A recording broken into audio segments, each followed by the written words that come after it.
Hello students, इससे पहले आप लोगों ने टाइप 1 और टाइप 2 के प्रोसीजर्स और उनके न्यूमेरिकल्स देख लिए हैं, जिसमें आप लोगों ने moment of resistance of doubly reinforced section और स्ट्रेसेस, अप्लाइंग स्ट्रेसेस या फिर produced stresses in concrete and steel, इनके इस टाइप के न्यूमेरिकल्स सीख लिए हैं। अब लास्ट टाइप ऑफ क्वेश्चंस आप लोगों को सीखना है, जिसमें आपको सेक्शन की डिज़ाइन करना है, मतलब डबली रेनफोर्स सेक्शन डिज़ाइन करना है। तो देखिए, दो केसेस हो सकते हैं, या तो आपको क्वेश्चन में बता दिया जाएगा कि डबली रेनफोर्स सेक्शन डिज़ाइन करना है, तब तो इजी है। अदरवाइज़ आपको डिसाइड करना पड़ेगा कि डबली रेनफोर्स सेक्शन उससे उस पर्टिकुलर क्वेश्चन से डबली रेनफोर्स सेक्शन डिज़ाइन होगा भी या नहीं। तो पहले आप लोगों को सिंगली के लिए maximum moment of resistance calculate करना पड़ेगा, और जिस मोमेंट ऑफ रेजिस्टेंस के लिए आपको डिज़ाइन करना है वो ज़्यादा होना चाहिए डबली से, तभी सिंगली से, तभी आप लोग डबली रेनफोर्स सेक्शन डिज़ाइन करेंगे। तो देखिए, सिंपली यही एक रिक्वायरमेंट होती है डिज़ाइनिंग की। अब डिज़ाइनिंग करने का क्या मतलब होता है? वैसे तो एक जनरल वे में देखें तो डिज़ाइनिंग करने का क्या मतलब होता है, क्रॉस सेक्शनल एरिया डिसाइड करना। इसके अलावा cross sectional area of steel and concrete design करना, ये डिज़ाइनिंग का मतलब होता है। लेकिन चूँकि आपने जब डबली स्टार्ट में ही आपने सीखा था, तो ये चीज़ आपने देखी थी कि डबली हम लोग कहाँ डिज़ाइन करते हैं, जहाँ पर बी और डी डिसाइडेड होता है, मतलब cross sectional area of beam decided होता है, ऐसी जगहों पर ही हम डबली रेनफोर्स सेक्शन डिज़ाइन करते हैं। तो सीधी बात है कि गिवन डाटा हमारे पास क्या क्या होगा, स्पान ऑफ द बीम यानी लेंथ कितना होगा बीम का, ये गिवन होगा। डायमेंशंस मतलब सेक्शन ऑफ द बीम आपको प्रोवाइड कर दिया जाएगा, विथ दिया जाएगा, इफ़ेक्टिव डेप्थ गिवन होगा। अगर इफ़ेक्टिव डेप्थ नहीं गिवन है तो टोटल डेप्थ गिवन होगा, और आपको इफ़ेक्टिव कवर गिवन होगा। अगर इफ़ेक्टिव कवर नहीं गिवन है तो आप लोग 50 mm इफ़ेक्टिव कवर मान सकते हैं। सेकंड जो डेटा आपको गिवन होगा, वो जो बीम है उस पर किस तरीके की लोडिंग है ये गिवन होगा, पॉइंट लोड है या आपका यूडीएल है। इस डेटा का लोडिंग और स्पान ऑफ द बीम, इसका यूज़ आप लोग करेंगे maximum moment of resistance find out करने में। थर्ड जो डेटा आपको गिवन होगा वो ग्रेड ऑफ कंक्रीट और टाइप ऑफ स्टील। तो ग्रेड ऑफ कंक्रीट आपको पता है, तो उससे आप maximum permissible stresses sigma CBC calculate करेंगे, और स्टील पे लगने वाला स्टील का टाइप गिवन होगा, तो उससे आप सिग्मा ST मतलब maximum stresses produced in steel भी कैलकुलेट कर सकते हैं। ठीक, तो इतना डेटा आपको गिवन होगा अगर आपको सेक्शन को डिज़ाइन करने के लिए बोला जाता है तो। अब हम लोग प्रोसीजर पे जाते हैं कि हमें स्टेप्स कौन कौन से लेने हैं डिज़ाइनिंग के लिए। डिज़ाइन ऑफ कंक्रीट स्ट्रक्चर में डिज़ाइनिंग के क्वेश्चंस में आंसर से ज़्यादा हम लोग प्रोसीजर पे ध्यान देते हैं कि जो प्रोसीजर IS कोड में गिवन है उसी प्रोसीजर से सब कुछ डिज़ाइन होना चाहिए। ठीक, तो देखिए, सबसे पहले हमें क्या करना होता है, मैक्सिमम बेंडिंग मोमेंट जो कि सेक्शन पर आ रहा हुआ है लोडिंग की वजह से, वो कैलकुलेट करना होता है। मतलब कि चूँकि आपको मैंने पहले ही बताया, डेटा जो गिवन होगा वो क्या गिवन होगा, लेंथ गिवन होगा, और मतलब लोडिंग कैसी है ये गिवन होगा। तो इस लोडिंग की वजह से टाइप ऑफ बीम पे डिपेंड करता है, उसमें आप मैक्सिमम बेंडिंग मोमेंट जो प्रोड्यूस होगा वो निकाल सकते हैं। जैसे कि अगर जो सामने जो स्ट्रक्चर बना हुआ है कि सिंपली सपोर्टेड बीम होगा और उस पर यूडीएल लगा होगा पूरे सेक्शन में, तो इसका मैक्सिमम बेंडिंग मोमेंट सेंटर पर होगा और वो कितना होगा, WL²/8 होगा। सेम इसी तरह अगर एक कैंटिलीवर बीम है और उस पर यूडीएल लगा हुआ है तो मैक्सिमम बेंडिंग मोमेंट कितना प्रोड्यूस होगा, WL²/2 प्रोड्यूस होगा। ये तो सिर्फ 2 लोडिंग हमने बताया। पॉइंट लोड भी अगर लगा हुआ है तो भी आप मैक्सिमम बेंडिंग मोमेंट कितना आएगा बीम पे वो आप कैलकुलेट कर सकते हैं। कभी कभी क्वेश्चंस में क्या होता है, ये डेटा ऑलरेडी गिवन होता है, तो स्टेप 1 जो है वो बेंडिंग मोमेंट फाइंड आउट करने का है। अगर ये डेटा ऑलरेडी गिवन है तो स्टेप 1 को हम लोग छोड़ देंगे। सेकंड जो स्टेप होता है उसमें हम लोग डिज़ाइन कांस्टेंट की वैल्यूज़ कैलकुलेट करते हैं। आपको पता होगा जो एम के जे आर ये सब डिज़ाइन कांस्टेंट कहलाते हैं, क्योंकि ये टाइप ऑफ लोडिंग पे डिपेंड नहीं करते हैं, ये टाइप ऑफ कंक्रीट और स्टील पे डिपेंड करते हैं। तो सबसे पहले हम क्या कैलकुलेट करेंगे, हम m की वैल्यू कैलकुलेट करेंगे। m = 280/3 × sigma CBC। CBC type of concrete पे डिपेंड करेगा, उससे हम लोग सिग्मा CBC की वैल्यू निकालेंगे, फिर हम लोग m की वैल्यू कैलकुलेट कर लेंगे, मॉड्यूलर रेशियो की वैल्यू कैलकुलेट कर लेंगे। जब हमें m का वैल्यू पता चल जाएगा तो हम k का वैल्यू पता करेंगे। तो k का फॉर्मूला आपको पता होगा, k = क्या होता है, k = m × sigma CBC divide by m × sigma CBC plus sigma ST, ये फॉर्मूला होता है k का। या फिर एक और फॉर्मूला आप लोगों ने सीखा हुआ है, 280/3 divide by 280/3 plus sigma ST। Sigma ST type of steel आपको पता है, तो सिग्मा ST यानी maximum permissible stress in steel in tension आप कैलकुलेट कर सकते हैं। तो k की वैल्यू भी आपने निकाल ली। फिर आपको k क्या है, न्यूट्रल एक्सिस डेप्थ फैक्टर है। अब J क्या है, J हमारा लीवर आर्म डेप्थ फैक्टर है और J = क्या होता है, 1 - k/3 होता है। तो इससे हम लोग J का वैल्यू भी पता कर लेंगे।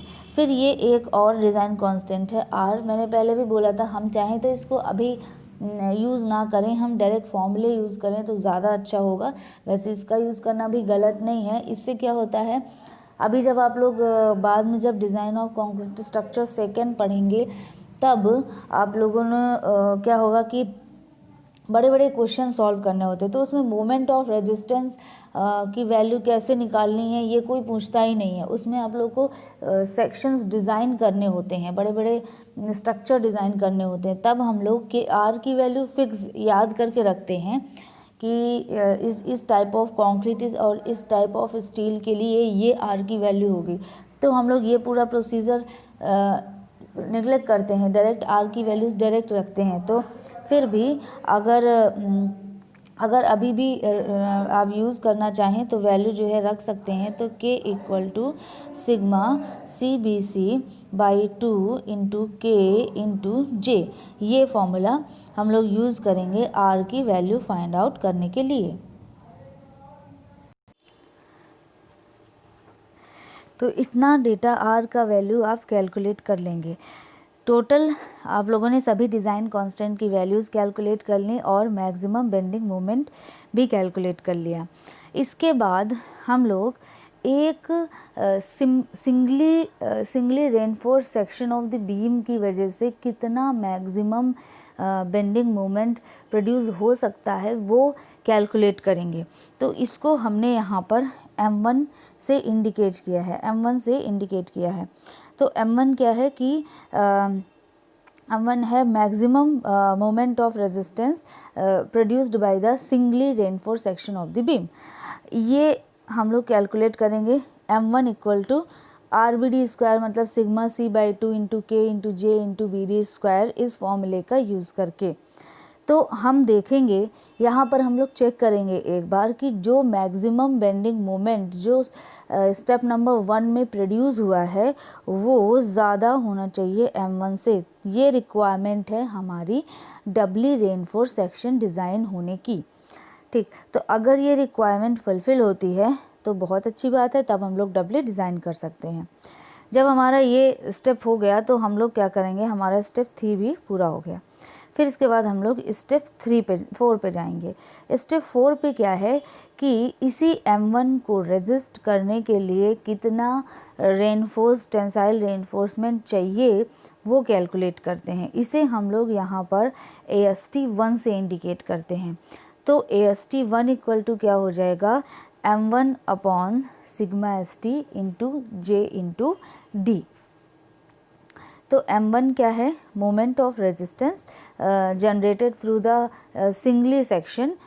तो इसका फॉर्मूला तो आपको पता ही होगा, सिंगली के फॉर्मूले क्या थे, M equal to sigma ST into AST into J into D, lever arm into stress into cross sectional area. तो इस फॉर्मूले का यूज़ करके हम AST कैलकुलेट कर लेंगे और इस AST को यहाँ पर AST1 से इंडिकेट किया गया है। तो AST1 क्या है कि सिंगली रेनफोर्स सेक्शन के थ्रू जनरेट मोमेंट M1 को बियर करने के लिए कितना स्टील चाहिए, टेंसाइल एनफोर्समेंट कितना चाहिए, वो है AST1। सिग्मा ST क्या है, मैक्सिमम टेंसाइल स्ट्रेसेस जो कि जनरेट हो सकते हैं गिवन टाइप ऑफ स्टील पर। J lever arm depth factor, D effective depth. AST1 जो है वो कैलकुलेट हो गया। अब हम लोग M2 कैलकुलेट करते हैं। तो सीधी बात है कि टोटल M जो मैक्सिमम बेंडिंग मोमेंट क्रिएट हुआ था, और M1 क्या है, जो सिंगली के थ्रू जितना बियर कर ले गया वो M1 है।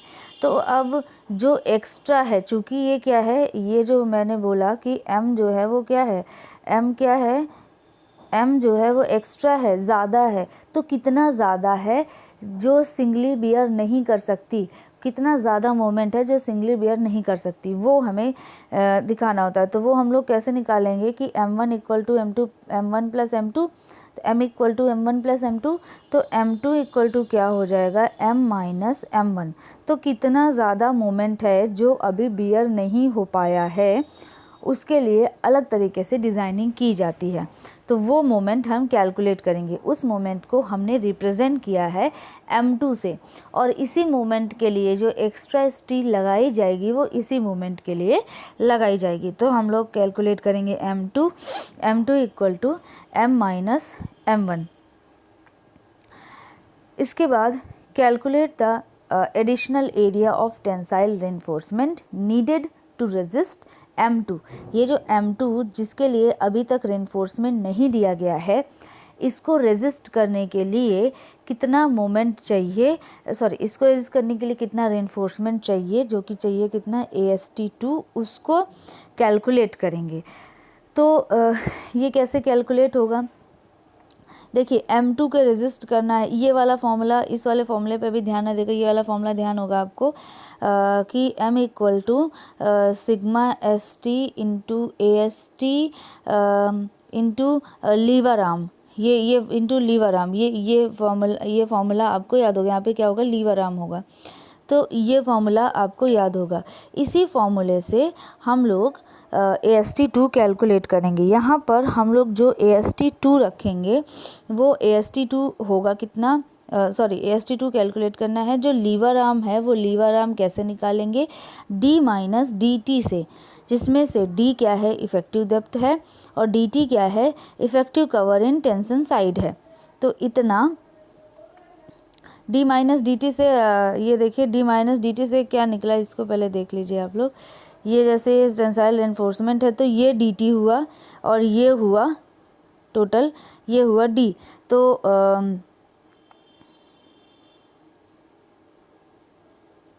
ये DT हुआ, ठीक है। तो इसमें क्या है कि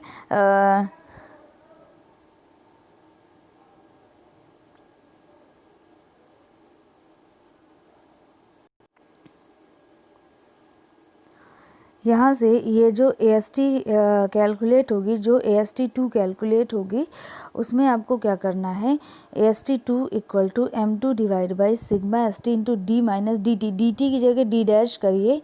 डी डैश इक्वल टू क्या है, effective cover in compression side, जो डी डैश होता है वो, ठीक है। ये थोड़ा मिस्टेक है, इसके आप सही कर लीजिएगा। तो इससे आप लोग AST2 कैलकुलेट कर लेंगे। अब देखिए टोटल मोमेंट है M, उसको हमने दो पार्ट में डिवाइड किया, M1 और M2, जिसमें से M1 क्या था, सिंगली के थ्रू मैक्सिमम प्रोड्यूस्ड मोमेंट, और जितना बचा उससे आप लोग M2, उसको आप लोग M2 के लिए अलग AST। तो देखिए M1 के लिए AST जो कैलकुलेट हुआ वो AST है AST1, और जो M2 के थ्रू जो स्टील हमें, जो M2 को रेजिस्ट करने के लिए जो स्टील हमें चाहिए वो स्टील है AST2। तो AST1 और AST2 ये दोनों दिया जाएगा। तो टेंसाइल साइड में कितना टोटल रेनफोर्समेंट हमें चाहिए होगा, वो होगा AST1 प्लस AST2। अब जो हमें ये जो हमारा AST आ गया, ये टेंसाइल साइड के लिए रेनफोर्समेंट है, इतना ही टोटल रेनफोर्समेंट हमें देना होगा। अब इस रेनफोर्समेंट को बियर करने के लिए हम क्या करेंगे, सुटेबल डाया सिलेक्ट करेंगे। तो डाया जो डाया हमें लेना होता है, वैसे तो बीम के लिए 16 mm सफिशिएंट है, 16 mm 20 mm इतना डेटा हम लोग, इतना डाया ऑफ द रेनफोर्समेंट हम लोग ले लेते हैं।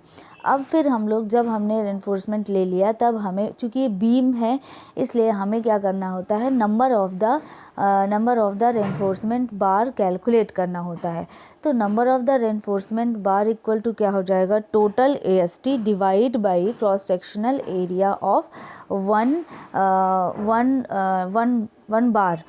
Cross sectional area of 1 bar कैसे कैलकुलेट करेंगे, π/4d² से। π/4d मतलब यहाँ पर डाया है, तो डाया ऑफ द सेक्शन मान लीजिए हमने 16 mm माना, तो π/4 16 का स्क्वायर, ये dia of the cross sectional area of the one reinforcement bar हो गया। अब अगर हमें नंबर ऑफ़ बार्स चाहिए तो AST by cross sectional area of 1 बार, ये हम लोग यूज़ करते हैं।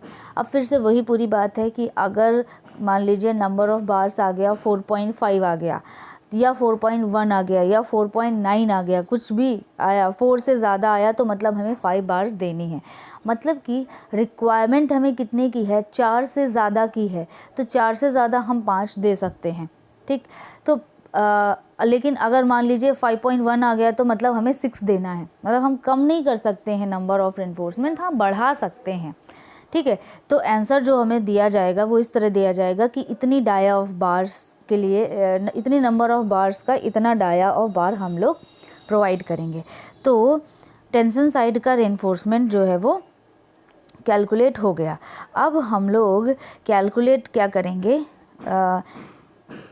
कंप्रेशन साइड का क्रॉस सेक्शनल एरिया अब हम लोग कैलकुलेट करेंगे।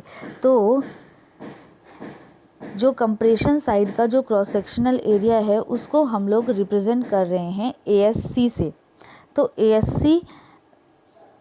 ASC जो हम लोग रिप्रेजेंट कर रहे हैं ASC, अब हमें इसको कैलकुलेट करना है। तो अगर आपको ध्यान हो तो जब हम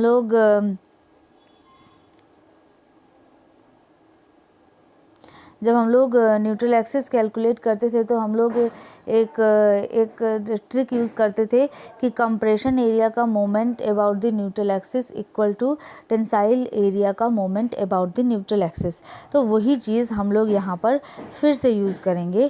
cross sectional area of compression steel, इसको इक्वेट करेंगे मोमेंट एरिया ऑफ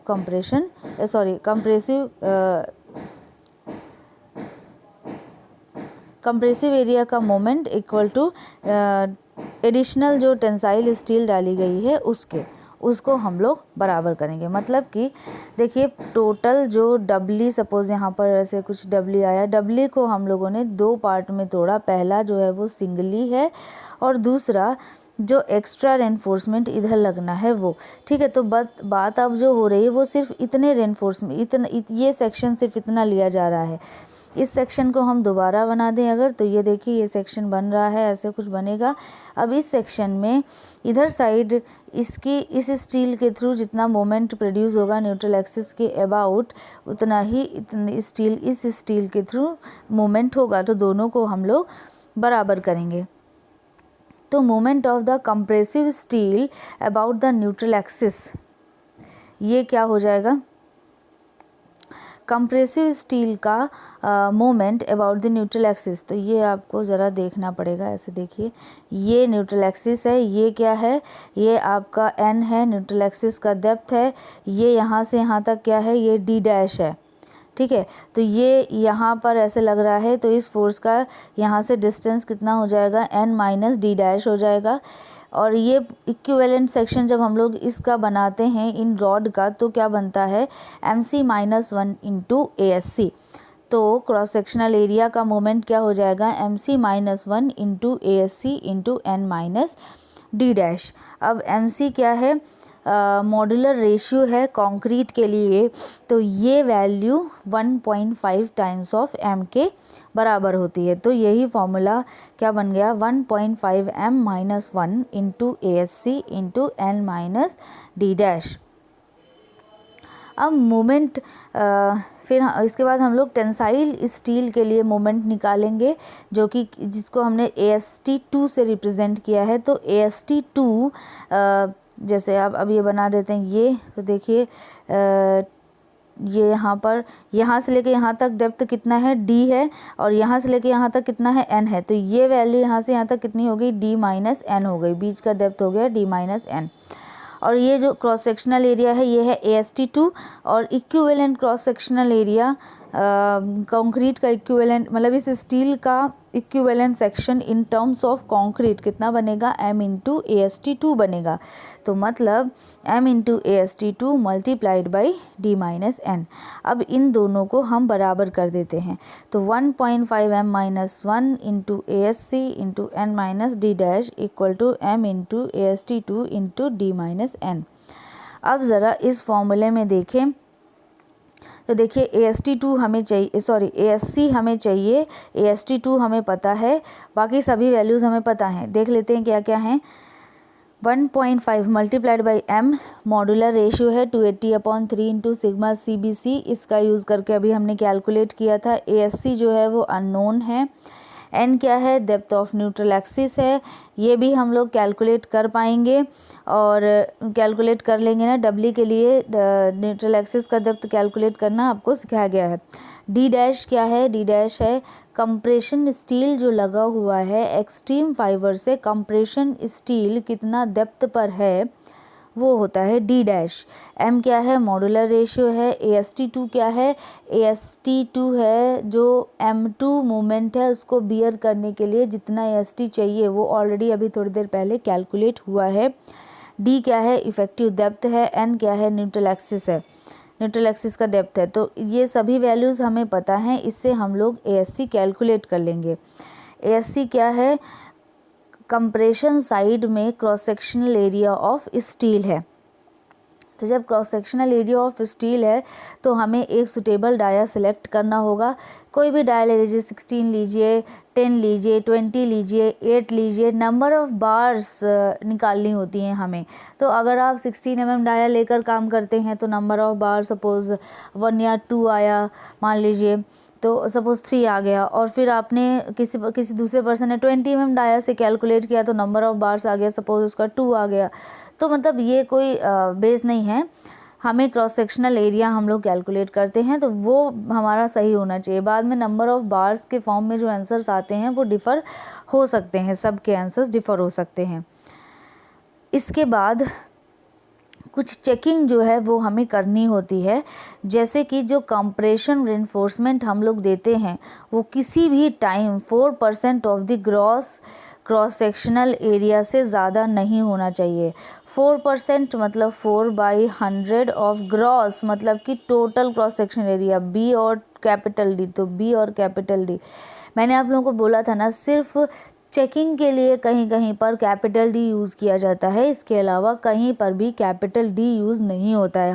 हर जगह पर इफ़ेक्टिव डेप्थ यानी स्मॉल डी का ही यूज़ किया जाता है। तो जब पूरा क्वेश्चन सॉल्व हो जाएगा तो उसके बाद हम लोग ये चेक करते हैं कि किसी भी समय पर जो स्टील है वो 4% of the cross sectional area से ज़्यादा नहीं होनी चाहिए। तो यहाँ पर सिर्फ कंप्रेशन रेनफोर्समेंट की चेकिंग हमें करनी होती है। वैसे तो कभी नहीं होता है, अगर मान लीजिए कभी होता है तो हमारे पास और कुछ ऑप्शन नहीं बचता कि हमें अपना सेक्शन बढ़ाना पड़े, मतलब बी और डी को फिर हम लोग बढ़ाते हैं। तो ऑब्वियसली अगर कोई डेटा आपको फिक्स करके दिया गया है तो वो उस हिसाब से सेट होता है कि उसमें रेनफोर्समेंट की रिक्वायरमेंट उसके कोड के थ्रू जितना लिमिट होगा उससे ज़्यादा नहीं चाहिए होगा। लेकिन अगर ऐसा कुछ होता है कि ज़्यादा चाहिए तो हमें अपना क्रॉस सेक्शनल एरिया बढ़ाना होगा, कंक्रीट का मतलब बी और डी को मॉडिफाई करना पड़ेगा। इसके अलावा हमारे पास कोई ऑप्शन नहीं बचता है। तो देखिए आप लोगों ने क्या किया, पूरा प्रोसीजर जो है वो सीख लिया। एक बार फिर से मैं एक समरी दे देती हूँ। सबसे पहले हम लोग मैक्सिमम मोमेंट ऑफ रेजिस्टेंस यानी एम कैलकुलेट करते हैं। फिर हम उसी लोडिंग के लिए जितना उस जो क्रॉस सेक्शनल एरिया बी और डी के लिए दिया गया है उसके थ्रू जो maximum moment of resistance singly के थ्रू डेवलप हो सकता है यानी m1 वो कैलकुलेट करते हैं। फिर जितना एक्स्ट्रा है m2 equal to m minus m1 calculate करते हैं। m1 को रेजिस्ट करने के लिए जितना AST1 चाहिए वो कैलकुलेट करते हैं। फिर m2 को रेजिस्ट करने के लिए जितना AST2 चाहिए वो कैलकुलेट करते हैं। टेंसाइल साइड में टोटल AST हुआ AST1 प्लस AST2। और फिर ASC कैसे कैलकुलेट करते हैं, ऊपर साइड में ASC, नीचे साइड में AST2 और फिर हम लोग उनका मोमेंट एरिया का moment about the neutral axis बराबर कर देते हैं। इस तरह हम लोग ASC भी कैलकुलेट कर देते हैं। लास्ट में हम लोग डिटेलिंग डायग्राम भी बनाते हैं। तो अब एक क्वेश्चन देखते हैं। इस क्वेश्चन का यूज़ हम लोग समझने के लिए हम लोग करेंगे। इसमें क्वेश्चन पहले पढ़ते हैं। Design the section of a doubly reinforced beam to resist a bending moment of 185,000 Newton meter. Section of the beam is restricted to 350 into 700 mm. Assume 50 mm effective cover. M20 grade of concrete and mild steel reinforcement is used. देख लेते हैं कौन कौन सा data given है।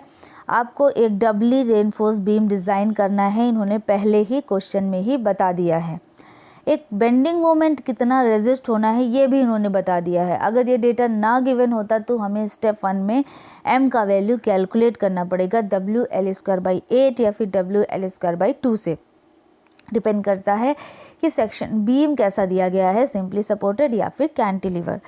तो ये bending moment इसको रेजिस्ट करने के लिए 18500 मतलब m का वैल्यू गिवन है। अब ये जो डेटा गिवन है वो न्यूटन मीटर गिवन है। न्यूटन तो ठीक है लेकिन मीटर में गिवन है तो हमें इसे mm में चेंज करना होगा। तो 10⁻³ का मल्टीप्लाई कर देते हैं तो यही डेटा क्या हुआ, mm में चेंज हो गया। अब हम लोग देखते हैं। तो देखिए बीम जो है वो रिस्ट्रिक्ट किया गया है 350 इंटू 700 mm में। तो देखिए विथ ऑफ द सेक्शन कितना है, 350 mm है और डेप्थ, टोटल डेप्थ गिवन है ये 700 mm। इसके अलावा इफ़ेक्टिव कवर जो बोला गया है वो 50 mm है। मतलब कि कंक्रीट कंप्रेशन साइड में और टेंसाइल साइड में दोनों साइड जो कवर यूज़ है वो कितना है, इफ़ेक्टिव कवर जो है वो है 50 mm, दोनों साइड के लिए है। M20 grade of concrete use किया गया है, मतलब कि सिग्मा CBC का वैल्यू आप लोग कैलकुलेट कर लेंगे और वो वैल्यू कितना आएगा, वो आएगा 7 Nm/mm²। इसके अलावा माइल्ड स्टील यूज़ किया गया है, मतलब कि sigma ST equal to 140 Nm/mm²। इतना डेटा हमारे सामने गिवन है। अब देखिए टोटल डेप्थ गिवन था तो इफ़ेक्टिव कवर हमें पता है तो हम लोग इफ़ेक्टिव डेप्थ कैलकुलेट कर सकते हैं और इफ़ेक्टिव डेप्थ इक्वल टू क्या आ जाएगा, D equal to D minus D dash. तो इफ़ेक्टिव कवर से हम लोगों ने क्या किया, इफ़ेक्टिव डेप्थ कैलकुलेट कर लिया। तो जितना जो रिक्वायरमेंट थी वो हमें सब पता चल चुकी है। तो अब देखिए, जो चूँकि हमें moment already, maximum moment already given है हमारे लिए, तो अब हम लोग कैलकुलेट क्या करेंगे, कैलकुलेट करनी है तो हमें डिज़ाइन कांस्टेंट कैलकुलेट करने पड़ेंगे, जो कि स्टेप 2 है। तो डिज़ाइन कांस्टेंट में सबसे पहला फॉर्मूला जो यूज़ होता है वो क्या है, m का होता है। तो m equal to 280/3 into sigma CBC। 280/3 सिग्मा CBC की वैल्यू क्या है, 7। M20 कॉन्क्रीट यूज़ है क्योंकि, और m का वैल्यू कैलकुलेट करने पर आया 13.33। k equal to m into sigma CBC divide by m into sigma CBC plus sigma ST। m का वैल्यू 13.33, सिग्मा CBC का वैल्यू है 7 और sigma ST equal to 140 newton पर mm स्क्वायर। सॉल्व करने पर वैल्यू ये आया 0.3999, यानी हमने इसको 0.4 कर लिया। अब j का वैल्यू क्या है, j इक्वल टू होता है 1 माइनस k/3 और k का वैल्यू है 0.4, मतलब कि 1 माइनस 0.4/3 मतलब कि 0.867। r इक्वल टू क्या होता है, sigma CBC divide by 2 into k into j और सिग्मा CBC मतलब 7 into 0.4 into 0.867 divide by 2 equal to r का वैल्यू आ गया 1.2138। अब हम लोग न्यूट्रल एक्सिस डेप्थ कैलकुलेट करेंगे। तो n इक्वल टू क्या होता है, k इंटू डी। k का वैल्यू अभी 0.4 आया, तो 0.4 multiplied by effective depth equal to हो जाएगा 650। और इस तरह हमें न्यूट्रल एक्सिस डेप्थ पता चल गई, कितना, 260 mm। ये जो डेप्थ है, आपको ध्यान होगा, क्रिटिकल न्यूट्रल एक्सिस डेप्थ आया है। और चूंकि हम लोग बैलेंस सेक्शन ही डिज़ाइन करते हैं, इसलिए यहाँ पर हमारा n और NC जो है वो बराबर है, और वो कितना है, 260 mm है।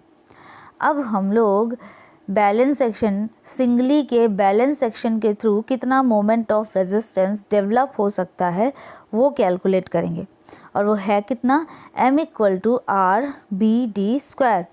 r इक्वल टू अभी कैलकुलेट करने पर आया 1 ये देखिए, r इक्वल टू ये कैलकुलेट करने पर आया है 1.2138 multiplied by b 350 mm question में गिवन है। d इफेक्टिव डेप्थ हमने कैलकुलेट किया है 650।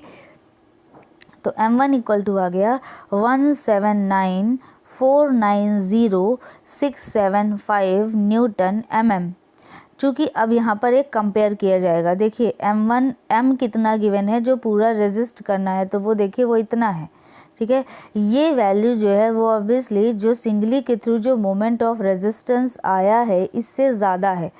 तो m1 तो हमें पता चल गया है। अब m2 कैसे निकालेंगे, तो m2 इक्वल टू जो m जो गिवन है, जो मैक्सिमम मोमेंट है जो हमें पूरा रेजिस्ट कराना है, और सिंगली कितना रेजिस्ट कर लेगी उसको मानों को माइनस कर देंगे, तो वो मोमेंट हमें पता चल जाएगा जो कि डबली एक्स्ट्रा बियर करेगी, ठीक। तो m2 भी कैलकुलेट कर लिया। अब ये जो m1 है, m1 इसको रेजिस्ट करने के लिए जो AST होगा उसे हम लोग AST1 से रिप्रेजेंट करेंगे। तो m1 का वैल्यू, ये वैल्यू गिवन है, कितना है, 179490675 डिवाइड बाई सिग्मा ST हो गया 140, माइल स्टील यूज है। J का वैल्यू 0.867, D का वैल्यू 650। सॉल्व किया तो AST1 आया 2275 mm square. AST2 equal to m2 upon sigma ST D minus D, यहाँ पे देखिए DT लिख दिया है मैंने, ये D डैश होगा, ठीक है। D डैश मतलब कि कंप्रेशन स्टील का एक्सट्रीम फाइबर से distance, effective cover of compression steel, तो वो कितना है, 50 mm है। D का वैल्यू है 650, सिग्मा ST है 140 और m2 इक्वल टू है 550932 और सॉल्व करने पर AST2 आया कितना, 65.587 mm स्क्वायर। AST1 पता चल गया, AST2 पता चल गया, तो total AST equal to AST1 plus AST2, दोनों वैल्यूज़ को प्लस कर दिया। सॉल्व करने पर कितना आया, 2340.587 mm स्क्वायर। अब ये AST टेंसाइल साइड में दी गई टोटल रेनफोर्समेंट है। इस रेनफोर्समेंट को हमें प्रोवाइड करना है। अब हम यहाँ पर dia of the reinforcement bar select करेंगे। तो देखिए, dia of the reinforcement bar select करने के लिए कुछ रूल्स रेगुलेशंस हैं, काफ़ी रूल्स रेगुलेशंस हैं, जो कि अभी हम लोग चूँकि WSM में हैं इसलिए इतना ज़्यादा हमें ध्यान नहीं रखना होता है इन सब चीज़ों का। अदरवाइज़ जब हम LSM पढ़ेंगे तो हम लोग स्पेसिंग भी कैलकुलेट करेंगे और फिर उस स्पेसिंग को भी वेरीफाई करेंगे कि वो मिनिमम से मैक्सिमम लिमिट के बीच में होनी चाहिए, कुछ इस तरह हम लोग ये सब कुछ चेक करते हैं। तो हमने जो यहाँ पर एज्यूम किया है वो 20 mm dia of the bar assume किया है। 20 mm dia of the bar, आप चाहें तो 16 ले सकते हैं, तो इसमें कोई गड़बड़ नहीं है। आप चाहें तो 25 ले सकते हैं, कोई भी डेटा आप ले सकते हैं, वो आपकी मर्ज़ी पे है। यहीं से डेटा, इसी जगह से आंसर सभी स्टूडेंट्स के अलग अलग होने लगेंगे। एक बार हमने dia of the section select कर लिया तो cross sectional area of 1 bar, इसे हम लोग रिप्रेजेंट करते हैं A5 से, इक्वल टू π/4 d, मतलब डाया ऑफ द बार का स्क्वायर, तो 20 के लिए आ गया 314.16 mm²। Number of bars required equal to AST upon A5 equal to आ गया कितना 2340.586 डिवाइड बाई 314.16 इक्वल टू आया 7.45, मतलब कि 8 बार्स। तो हम लोग आंसर किस तरह लिखते हैं, ये लाइन लिखी जाती है, provide 8 bars of 20 mm dia as tension steel. अब AST तो हमने पूरी तरह से कैलकुलेट कर ली, लेकिन अब हमें इसका देख लीजिए। जो AST जो आया है ये डिटेलिंग डायग्राम में, देखिए ये इसका डिटेलिंग डायग्राम है। कुछ डेटा ऑलरेडी गिवन है, वो क्या, विथ ऑलरेडी गिवन है 350, टोटल डेप्थ गिवन है 700, इफेक्टिव कवर 50 mm दोनों साइड, तो इफेक्टिव डेप्थ हो गया 650 mm। अब ये जो रेनफोर्समेंट हमने AST दिया है, ये लिखा हुआ है ऑलरेडी। लिखने का तरीका क्या है, 8 बार्स ऑफ 20 mm डाया, ये है लिखने का तरीका, ठीक है। तो अब हमें क्या करना है, ASC कैलकुलेट करना है। तो ASC मतलब एरिया ऑफ कंप्रेशन स्टील। इसके लिए हम लोग ये जो फॉर्मूला यूज़ कर रहे हैं वो देखिए, यहाँ पर हमने ये फॉर्मूला अभी डिराइव किया था, ये m into AST2 d minus n divide by 1.5 m minus 1 n minus formula use किया जाएगा यहाँ पर। और अब हम वैल्यूज़ रखते हैं। m क्या है, मॉड्यूलर रेशियो है 13.33। AST2 जो है वो अभी अभी कैलकुलेट हुआ है, देखिए AST2 रखना है, ना AST1 ना ही AST, ये है AST2, इसे रखा गया है 65.587, ये देखिए 65.587। d क्या है, इफेक्टिव डेप्थ है, यहाँ पर कितना है 650। n क्या है, डेप्थ ऑफ न्यूट्रल एक्सिस है, मतलब 260। 1.5 m क्या है, 13.33 माइनस 1 n मतलब 260, depth of neutral axis minus d dash मतलब कि effective cover of compression steel, तो d डैश मतलब 50। तो यहाँ पर हमें ASC का वैल्यू कैलकुलेट होकर कितना मिला, 85.478 mm²। फिर AST की तरह ही इसमें भी डाया ऑफ बार सिलेक्ट किया जाएगा, आपकी मर्जी। क्योंकि देखिए क्रॉस सेक्शनल एरिया बहुत कम दिख रहा है, इसलिए हमें डाया ऑफ द बार भी कम लेना होगा।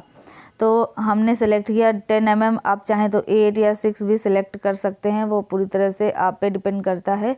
तो 10 mm डाया बार का क्रॉस सेक्शनल एरिया निकाला, π/4 10 का स्क्वायर, वैल्यू हमें मिला 78.539 mm²। Number of reinforcement, total compression side में reinforcement divide by dia of 1 bar, यानी 85.478 डिवाइड बाय 78.539 इक्वल टू 1.088, मतलब एक से ज़्यादा रेनफोर्समेंट चाहिए तो हमने two dia of bars provide कर दी, 2 बार्स प्रोवाइड कर दी। तो हमने क्या किया, 2 बार्स प्रोवाइड करनी है 10 mm डाया की कंप्रेशन साइड में। ये रेनफोर्समेंट देखिए, यहाँ पर कंप्रेशन साइड में 2 रेनफोर्समेंट बनाई गई हैं, 10 mm का डाया है और 2 बार्स हैं। तो ये बाद में हमें डिटेलिंग डायग्राम पूरी तरह से बनाना होता है।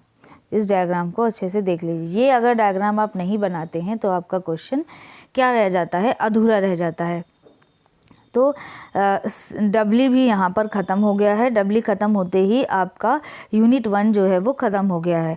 अब आप लोग इसके बाद यूनिट 2 लिमिट स्टेट मेथड सीखेंगे, जिसमें भी आप लोग सिंगली और डब्ल्यू में भी सीखेंगे। तो अब आपके लगभग कॉन्सेप्ट WSM में जितना कुछ सीखना था आप लोग सीख चुके हैं, जितना आपके कोर्स में है वो सब कुछ आप लोग सीख चुके हैं। ठीक है, अगर कोर्स हमारा पूरा हो जाता है तो थोड़ा सा सिलेबस से ज़्यादा हट के भी आप लोगों को बताना चाहूँगी, वो मैं आप लोगों को बता दूँगी। ठीक है, तो अभी के लिए इतना। ठीक है, थैंक यू क्लास।